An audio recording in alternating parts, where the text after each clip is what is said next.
te po ka ti a te ta hian ngai tu na sen na sat te po angai bia win ka sia MSU kan throi tu te in pek na po aro pui bia win ka sia heti anga zir lai te na non thu ngam na zir lai pol kan lo ding sim sim a po kha aro win ka sia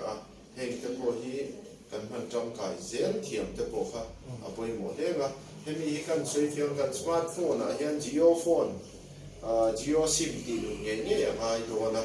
kalai ka kan throi tu te po in min chet sanga zir lai te an ID le ka dia kha poi he pa tu tin halau na te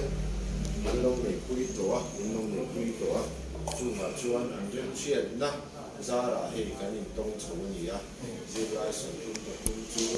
smartphone pe kha kan tu ruwa alanga he moi ni a ti na to te kan ni a I tu na kan du reng wang ni lovin online class te kala lo maya chung zir lai som thum pathum te chu lai yan soi na chang si kala nei mi lawa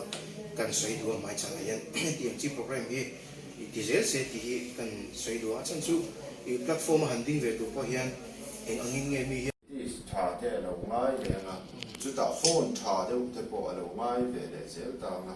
chu ta chuan har san na tam tak kan to chho don ni te poi na sia ta poi ni ai kan zir ngay lang lo ba sen khat ta na en ma tham di lo wa hi sen khat ta chuanin an nun song so MSU throi tu te mi zam chowa min pia chowa min non dora Mizoram chuan 4G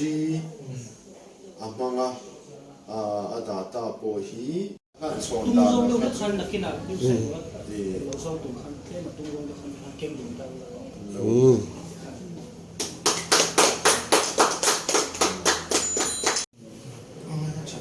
Được rồi. 재미야 ta ka ni peka Mizoram zo fa de ta na luang chuak le tiklai kwa mithil phal reng Mizoram mi tam takin kan to chawani ti te anon reporta chu ta chu ya tum hun hi lan wes thari til phalla zara zabna an chun som thei don smartphone nei si lo exam na an turin so mange